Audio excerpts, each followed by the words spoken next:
Sa kabila ng matinding sunog na kanilang pinagdaanan, hindi pa rin natitinag ang diwa ng bayanihan at pag-usbong ng panibagong pag-asa rito sa Happy Land. Kasama ang pamahalaan at ng bawat mamamayang Pilipino, kapit-bisig nating pinagtutulungan ang muling pagbangon ng mga kababayan nating nawalan ng tahanan.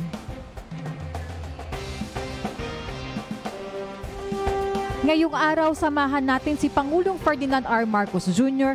upang personal na kumustahin ang ating mga kababayan na nasunugan sa Happy Land dito sa Tondo, Manila at personal na ihatid sa kanila ang mga suporta ng pamahalaan para tulungan silang makabalik sa dati nilang buhay mula sa trahedyang kanilang naranasan.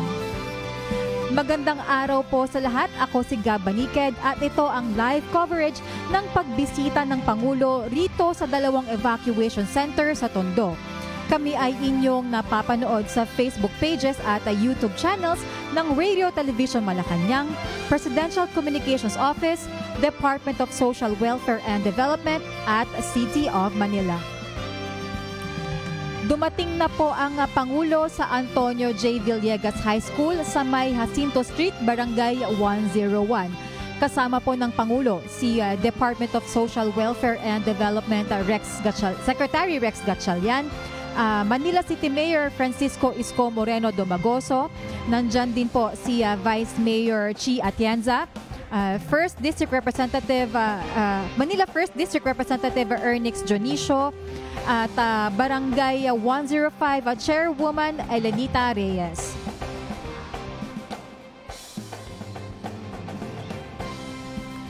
Kasalukuyan po nasa may bandang mobile kitchen, DSWD Mobile Kitchen po ang Pangulo kasama ang iba pang mga opisyal upang makita po ang pamibigay po ng hot meals kagaya ng mga arroz caldo, champorado sa mga hindi lang po sa mga affected residents ng Happy Land kundi sa mga malapit din pong residente dito sa area.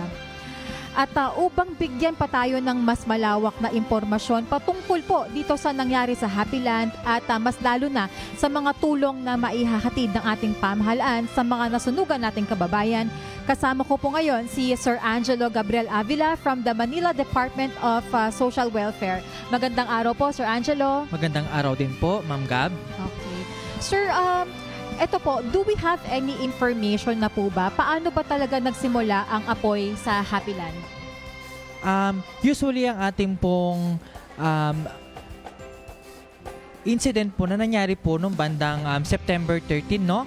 Nag-umpisa po ang sunog sa Building 7 ng Helping Compound na natatagpuan sa Road 10. So itinaas nila ang first and second alarm ng sunod bandang 8:30 PM, no? And at hanggang 8:31. So, tumindi ito nung third alarm bandang 8:36 PM hanggang umabot ng fourth alarm pagdating ng 9:36. So, ang fifth alarm level at Task Force Alpha at Task Force Bravo ay itinaas din bandang 10:48 ng gabi. So, yun po. So, para sir, umabot kasi ng Task Force Bravo, ibig sabihin ganun talaga katindi, ganun kalakas po yung lawak nitong nagdaang apoy. And with that po, dahil sa nangyari ito, ilang pamilya o individual ang naapektuhan? And lahat po ba sila mga residents talaga ng Happy Land? Yes po ma'am, regarding po sa ating mga insidente po, doon sa mga affected families po ng ating sunog, tinataya po na estimated po sa ating pamilya is 2,184 families ang nasalanta. Sila po ay residente po no ng sa barangay 105 at mga affected families din po natin ay doon din po nakatira. Minsan na nangungupahan din po ang iba natin po doong kababayan. At doon din po ang hanap buhay ay syempre naapektuhan din po sila kung saan po sila nagtatrabaho. Ay doon din po sila nanunuluyan, parang nakikipag-share ng kanilang renta po, no? Some of them is a family nagrerenta, no? Yes. And some of them ay may-ari ng bahay. So yun nga po nakakalungkot, no, na nasa 2,000 plus po ang families na na-affected po ng sunog natin. sir, yun nga po, given na 2,000 pamilya ito, yun nga, syempre may mga bata, may mga matatanda. From the Manila Social Welfare Office po, may mga special interventions po ba tayo para sa yun nga, mga special cases, mga bata, kung may buntis or may mga matatanda? Paano po ang ano natin sa kanila? Usually po, from the start of our activity, dun sa nangyaring insidente, day 1 pa lang, no, nagbigay na po tayo ng stress debriefing. Yes, no? yes. Ang stress debriefing po, madalas din pong tawaging critical incident stress debriefing o CISD ay isang structured process na nagbibigay po ng psychological support sa mga taong dumaan po ng trauma or stress nung nakaraang sunog po natin, no? At dahil po doon, no, nabigyan po natin sila ng agarang aksyon, no, na maibsan po ang kanilang sa damdamin po nila doon sa sunog, no, at mabigyan po natin sila ng sapat na kaginhawaan na kahit papaano man nasunugan sila ay kailangan pa din nila na may kalingan, no, na ating pong matatanmo para po sa kanila. At isa pa din po doon ay nagbigay din po tayo ng coordination from different evacuation centers, no? Especially po ang Vicente Lim Elementary School, Antonio Villegas High School, and Barangay 105 Covered Court po, no, with the coordination po sa ating mga schools principals at ating pong Barangay 105. Kay Chairman Reyes, yun po, ma'am. Importante talaga yung stress debriefing, sir, yes, no? ma'am. Oo. Actually po, nag-aano po kami ng coordination din po sa ating mga social worker. Yes. At especially din po ay nabigyan po sila ng mga modular tent. Oh, okay. Modular tent po nung araw po ng sunog until po now, no, nagbibigay pa din po tayo. And then ang counterpart po ng Department of Social Welfare and Development and the government sa gobyerno po, no, ng City of Manila, nakikipag coordination po kami, lalo na po sa pagbibigay natin ng breakfast, lunch, and dinner. Ganon din po sa DSWD po, no? So, yun po, ang mga naibahagi na din po ng ating lungsod ng Maynila. Nagbigay na po ng ating butihing mayor na si Francisco Isko Moreno Domagoso ng cash assistant po, no, na nagkakahalaga ng 15,000 po sa mga nabiktima po ng ating sunog. Sir, yun nga po, nabigay po tayo, ang office po ni Mayor Isko, nabigay po ng 15,000. From our part po, paano po natin masisigurado na yung mga bibigyan po natin ng tulong pong pinansyal ay mga lehitimong biktima nitong sunog? Regarding po sa ating pong pagbigay ng mga financial assistant, no, katulad ng cash grant at other pang mga assistant po na manggagaling man sa Department of Social Welfare or sa non-government and private institution, no? Yes. Nakikipag-coordinate po kami sa ating pong barangay coordinators kung saan po ang mga building po na nasalanta, katulad na lang po ng Building 7 at other mga buildings po na naapektuhan po ng sunog ay nakakapagbigay po sila ng estimated kung doon po ay residente din po doon sa mismong building na nakatalaga ang mga coordinator. At isa pa po, in-inform na din po namin ang ating Chairwoman Reyes regarding po doon sa mga nasalanta na affected ng sunog na i-inform kung ito po ba ay lehitimo. Yes, kailangan kasi verified yes, talaga. Opo, kasi importante ay talaga mabigyan po ang ating mga pamilya na bagamat sila ay talagang nasunog talaga ng malala, no, at hindi, parehas pa din po sila na dapat ma-include. Dahil ito po ay makikita po ninyo na napakalaki nung nakaraang linggo at natapos po ito nung Monday po, no? Yes, Monday. So, ayun. So, sa tansya po namin siguro nakipagtulungan din po ang ating barangay official at ang City of Manila sa pangunguna po ng Manila Department of Social Welfare sa pag-estima po ng ating mga naapektuhan na pamilya. At iyan po, patuloy pa rin po ang pagbisita ng Pangulo sa Antonio J. Villegas High School dito sa Tondo. At kasama pa rin niya si DSWD Secretary Rex Gatchalian, Manila City Mayor Isko Moreno Domagoso at nandyan din po si Vice Mayor Chi Atienza. Naparito po ang Pangulo kasama ang mga opisyal ng Manila City para personal na makita ang ongoing na distribution ng food packs at hygiene kits mula sa DSWD. At iyon nga po, nakita nga rin natin kanina na mayroong nakatayong DSWD Mobile Kitchen sa may evacuation center na ito para mamigay ng hot meals sa affected families.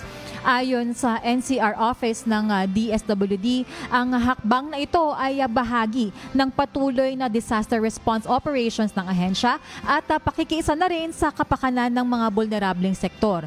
Ito ay upang matiyak na may sapat na pagkain at suporta para sa kanila habang sila ay nanunumbalik mula sa trahedya.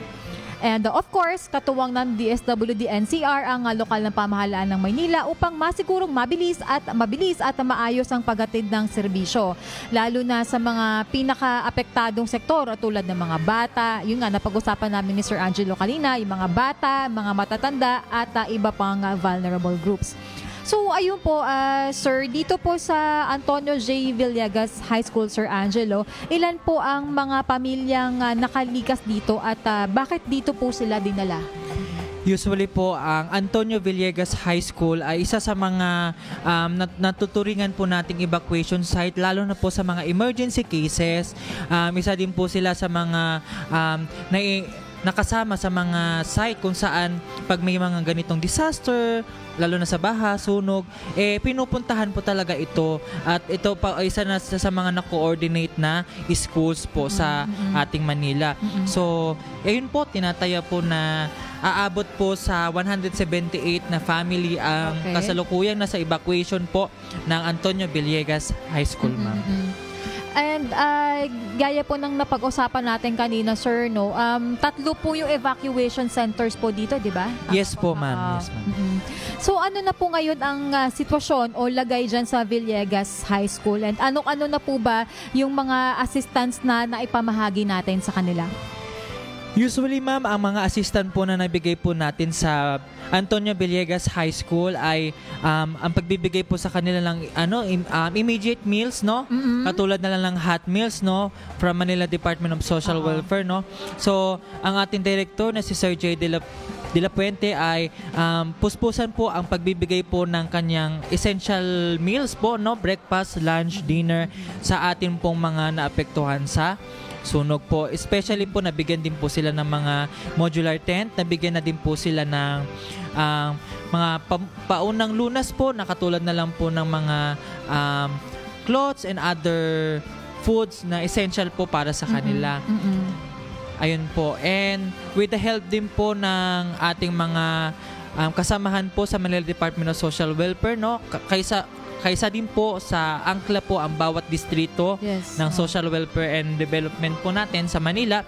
Ang District 1, District 2, District 3, District 4, District 5, District 3, and Baseco. So lahat po ng distrito under Manila Department of Social Welfare talagang nakipagtulungan upang maiibsan po ang lagay po sa ating mga naapektuhan na pamilya po dito po sa nangyaring sunog po, no? Sir Angelo, no, at the same time kasi, itong temporary shelter po ay eskwelahan. So, dahil ito ay paaralan, paano naman po yung mga estudyante nito? Nung nagdaan pong sunog po, ma'am, nung September 14 to 15, no? So, nag-coordinate na din po ang schools, no, regarding po doon sa mga naapektuhan ng pamilya. So, starting by Monday until present po, ang naging kasunduan po, no, especially po sa ating mga butihing principal sa Antonio Villegas na si Principal Diosdado Florendo. Ang Antonio Villegas ay kasalukuyan nakaukupa po sa ating mga affected beneficiaries, no. Doon po sila pansamantalang na nanunuluyan. And after po next Friday, September 19?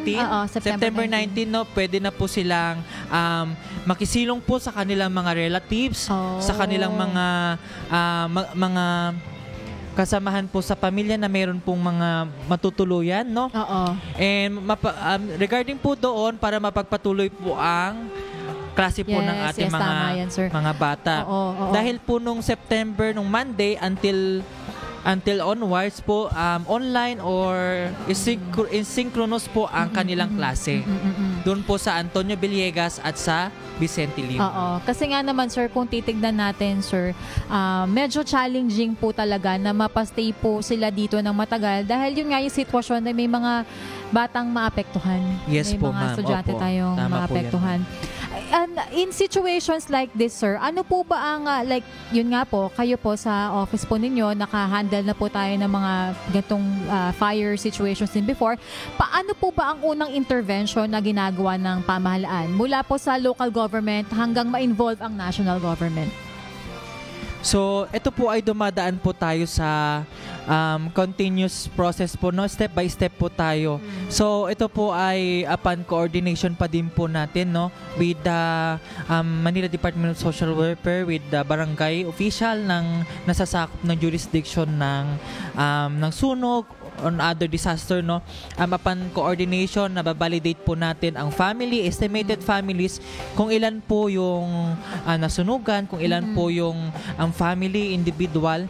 Then after po nun, nasabi ko na din po kanina, stress debriefing, no? Yes, para yes. matukoy po natin ang kanilang mga damdamin nung araw na yon at para maibsan po ang kanilang kalungkutan. And then binabalidate na po namin, binibigyan na po namin sila ng ini-interview din po namin sila at ini-intake po namin sila. And then after po nun, after po namin mabalidate lahat ng mga naapektuhan sa sunog, we are processing it to ensure the City of Manila will be verifying those victims of the calamities to transmit it to the Office of the Mayor and to other agency to inform them. This is the family being affected po sa nasabing sunog. Para si City of the Mayor is to inform na ano yung magiging hakbang nila na mabibigay po sa ating naapektuhan. Katulad na lang po ng pagbigay po ng cash assistance po sa ating mga naapektuhan, no? Nagbumisita po si ating butihing Mayor Isko Moreno Dumagoso nung September 16.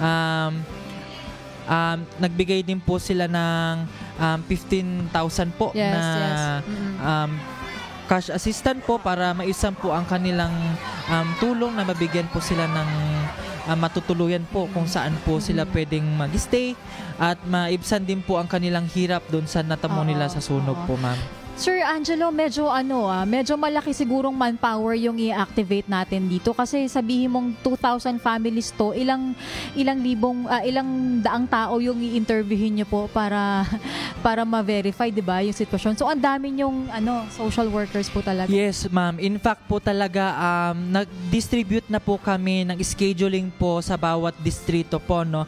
Ang Manila Department of Social Welfare ay nagbigay po ng schedule or ating distribution po ng per scheduling of time.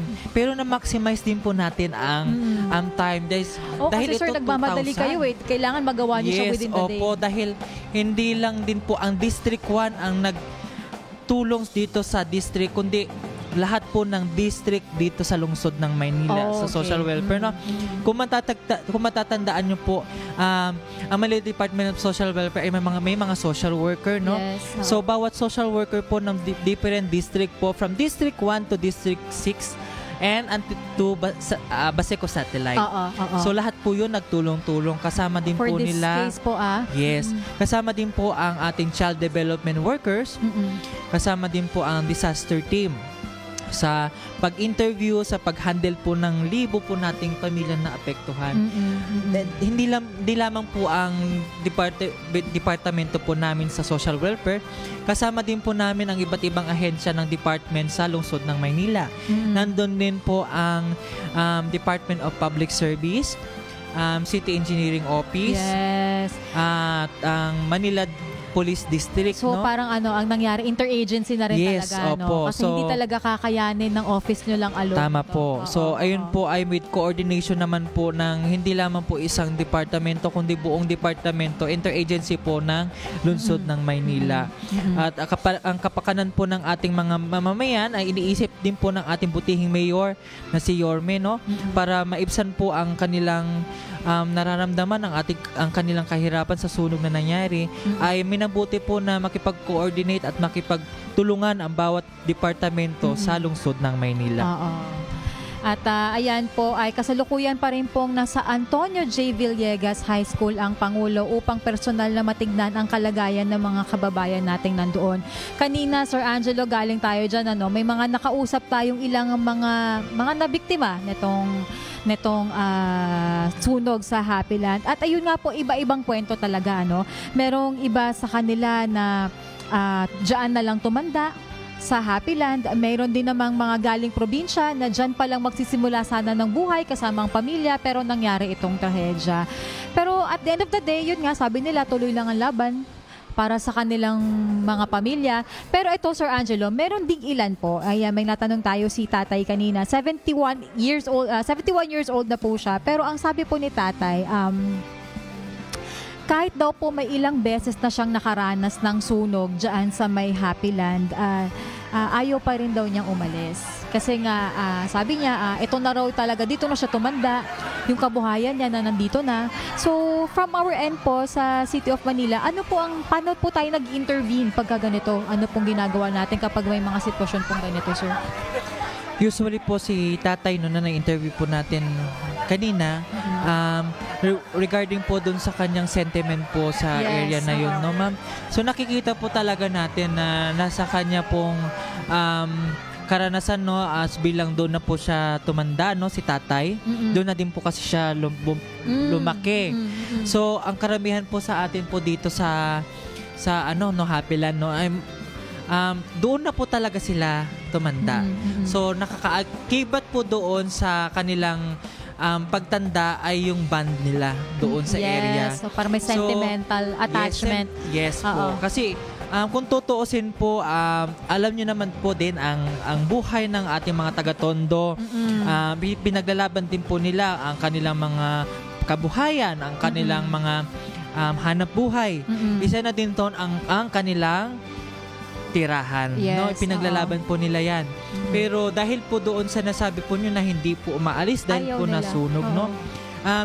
Binibigyan po natin sila ng intervention kung paano po natin sila mahihikayat, no? Katulad na rin po ng coordination with our National Housing Authority and DSUD and to Urban Settlement Office ng City of Manila, no? Dito po nagkakaroon po tayo ng series of coordination, monitoring on how we can provide other alternative, no, upang mapag-usapan po kung ano po yung pwede po nating maibigay. Pero so far po naman, dahil ito po ay nasunog din po, no, ngayong is this still immediate, no? Nasa pa din po tayo na immediate intervention.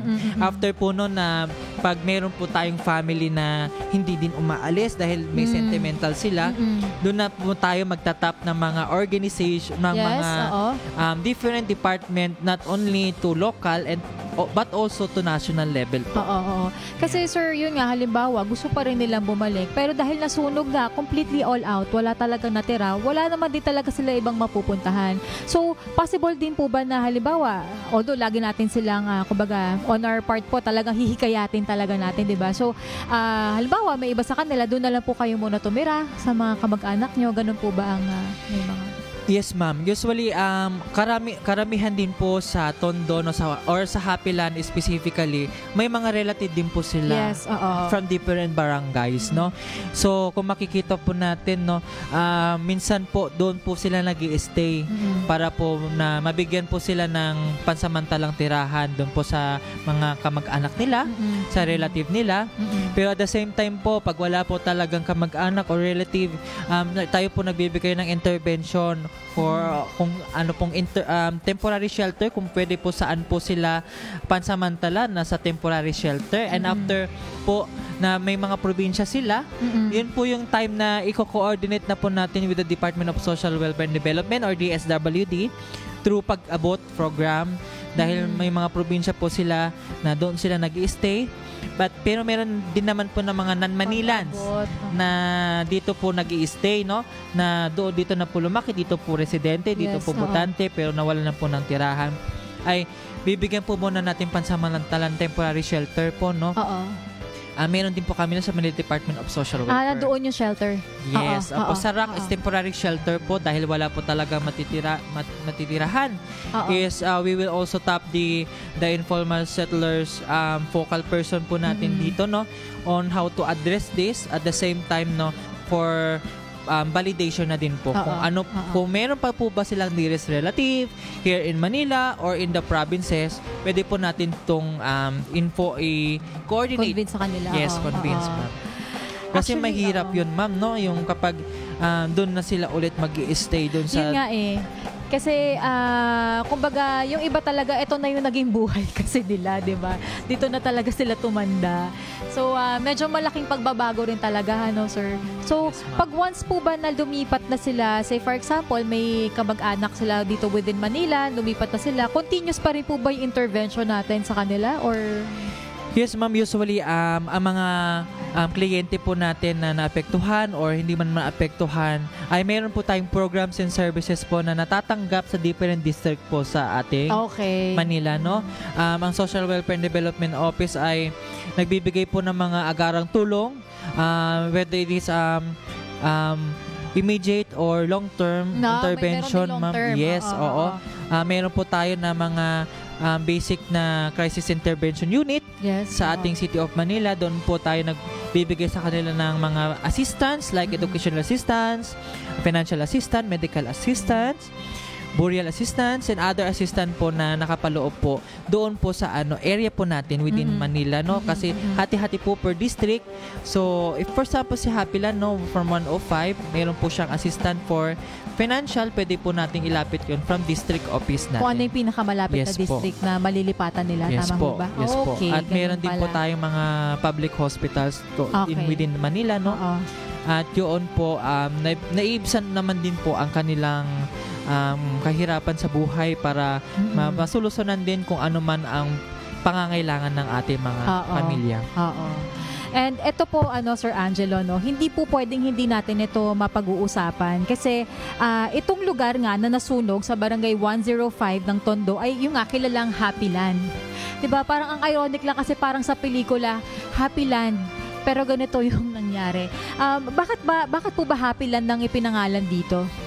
Usually, ma'am, ito ay parang kung tutuusin, magandang istorya yan kung bakit po Happyland ang pinangalan po doon sa Barangay 105 kung saan kilala bilang Happyland. Usually po, ma'am, ang Happyland is name of a large slum community. Ironically nga po, so name from Visayan word po. Ang Visayan word na Happyland means smelly trash or dump site. Smelly trash. Yes. So para siyang tapunan ng basura. So ang Visayan word ng Happyland ay tapunan, no? So ang Happyland na Visayan word, dahil po siya ay, ang meaning po nun ay tapunan ng basura, para ito ay maging positive, in other word, ginawa na lang po itong Happyland. Yes. Kaya nabuo po ang pangalang Happyland. Parang pampelikula na. Yes, opo. At kami po ay inyo pa rin napapanood sa Facebook pages and the YouTube channels ng Radio Television Malacanang, Presidential Communications Office, Department of Social Welfare and Development, at City of Manila. Kanina po, pagkagaling ng Pangulo sa Antonio J. Villegas High School Evacuation Center ay nagtungo naman po siya dito sa General Vicente Lim Elementary School sa may gawing Rojas Street naman, dito pa rin sa Barangay 101 ng Tondo, Manila. Kasama pa rin po ng Pangulo si Department of Social Welfare and Development Secretary Rex Gatchalian, si Manila City Mayor Francisco Isko Moreno Domagoso, at si Vice Mayor Chi Atienza. Ngayon naman po, Sir Angelo, ilan naman po or meron pa rin bang families na nakastay po dito sa supposedly evacuation center na General Vicente Lim? Usually po, ang ating pong evacuation site po sa ating school na Vicente Lim Elementary School ay pansamantala pong inilikas po or pansamantala pong binigyan po natin sila ng other na malilipatan po, no, sa ating mga relative, sa relative po nila within the area po ng Manila po, no, sa relative po ng mga different barangays po kung saan po meron po silang pamilya po doon. Wala na po tayong evacuee sa Vicente Elementary School.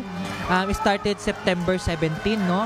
At according din po sa ating coordination with Principal Josefina Villarreal, mag-start na po ang ating mga klase ng ating mga estudyante, no, sa Vicente Lim Elementary School. Okay. So after po kasi ng online or synchronous activity po ng mga bata sa elementary school, ay ayun po minabuti po na pansamantala pong bigay po sa atin ang mga iba pang mga evacuation site.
Magandang araw, mga taga-Hapilan.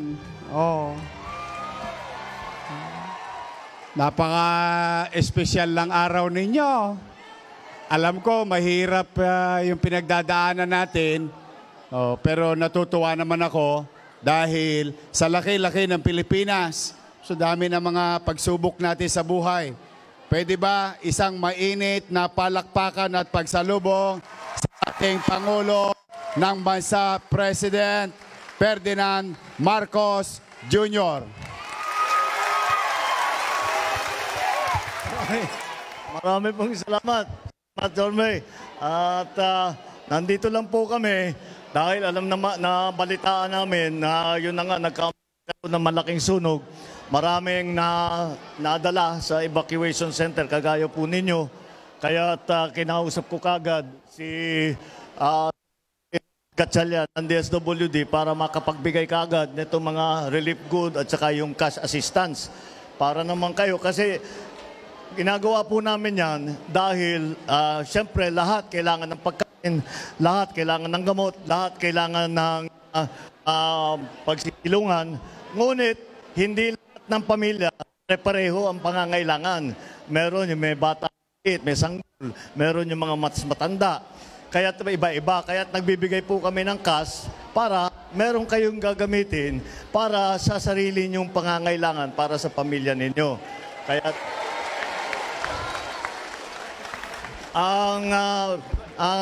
dapat talaga pagkatapos po nito, pagka panahon na pwede na kayong bumalik sa inyong mga tahanan, ay ang gagawin po natin ay titignan po natin kung paano makatulong yung pamahalaan para sa pagpatayo ulit ng bahay o pagrehabilitasyon ng bahay, pagpaayos ng bahay. At siguro, next time, wag na kayo nagsisiga dito sa malapit sa mga bahay para hindi na maulit itong sunog na ganito. Naintindihan ko naman, wala nang paglalagyan. Pero pag-ingatan po ninyo kasi kawawa naman yung mga nasasalanta sa ganyang klaseng calamity. Kaya ingat-ingat lang po. At kahit na ganitong mangyari, asahan po ninyo, ang gobyerno ninyo nandito, binabantayan kayo, inaalalayan kayo, at titiyakin namin na maaalagaan namin kayo sa lahat ng inyong pangangailangan.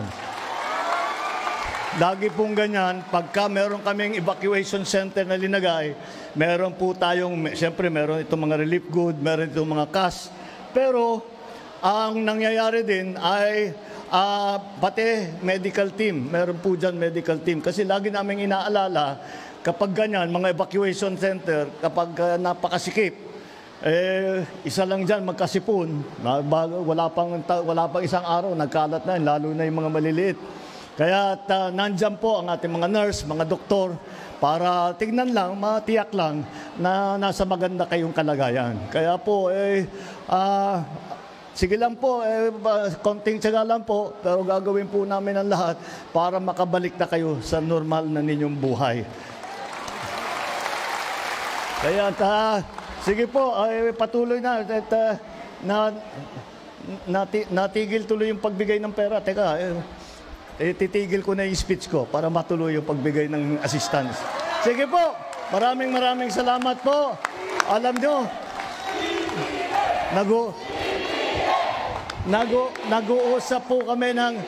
nag-uusap kami ni Mayor, ika namin sa isa't isa, alam mo, ang Pilipino lang ang makikita mo, nasunugan na ng bahay, nakangiti pa, kumakanta pa.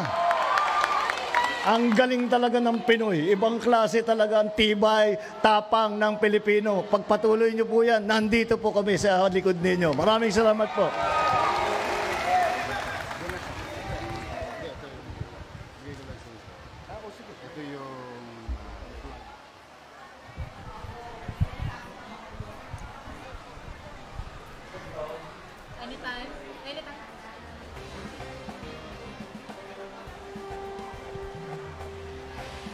Sa kasalukuyan po ay nandirito pa rin po ang Pangulo sa General Vicente Lim Elementary School. Kasama po niya si Manila City Mayor Francisco Isko Moreno Domagoso, si Department of Social Welfare and Development Secretary Rex Gatchalian at Manila City Vice Mayor Chi Atienza. Ngayon po ay ongoing pa rin ang distribution ng iba't ibang government assistance mula po sa DSWD. Dito yan sa may General Vicente Lim Elementary School. Kabilang po dito ang pamamahagi ng 15,109 pesos each sa mahigit 1,000 at 400 pamilya sa ilalim ng Emergency Cash Transfer Program ng Departamento. Bukod po rito ay namimigay din ng mga family food packs, hygiene kits at hot meals ang DSWD at the same time, Sir Angelo, patuloy din naman ang pamimigay din ng City Government of Manila ng breakfast, lunch at dinner sa lahat ng evacuees. Sir, balikan po natin yung napag-usapan natin kanina, no? Kasi nga nakakalungkot, parang nga sa pelikula, ang Happy Land, pero tragedy yung nangyari sa kanila. Kung tutuusin talaga, hindi talaga biro ang mawalan ng tahanan dahil sa sunog po, no? And itong Happy Land po is said to be among the poorest slums here in the City of Manila. No? So sa inyong palagay, sir, what could have prevented situations like this? Kasi nga kung titignan natin, paulit-ulit na pong nangyayari, sir, yung sunog na ito. Regarding po sa ating mga areas, no, na disaster prone area, no, and let's see to it that we also have some intervention program, no. Yes. Especially we have also some of the organization or government agencies to tap with it. So the Bureau of Fire Protection, no, we have ongoing coordination with them, and aside with the Manila Department of Health, no, to inform them through their health, no, especially by dun sa ano pa nga sa Bureau of Fire Protection, binibigyan natin sila ng mga seminars on other training on how to example of him is to prevent disaster, how to inform how to prevent such incident of fire or like this po, no, at saka aware din po sila barangay officials from different barangays on how we can prevent them to this incident. Okay. At dito po nagtatapos ang aming live coverage ng pagbisita ni Pangulong Ferdinand R. Marcos Jr. sa mga naapektuhan ng sunog sa Happyland, Tondo, Manila. Ako po si Gaba Niked mula sa Radio Television Malacanang. Ako naman po si Angelo Gabriel Avila mula sa Manila Department of Social Welfare. Less than 100 days na lang po bagong araw ng Pasko. Pagdating sa spirit of giving, naway hindi magmaliw sa atin lahat ang diwa ng pagtutulungan, lalo na sa mga kababayan nating may pinagdaraanan. Dahil sa bagong Pilipinas, walang maiiwan sa pagbangon, walang maiiwan sa kaunlaran. Mabuhay ang bagong Pilipino at mabuhay ang bagong Pilipinas.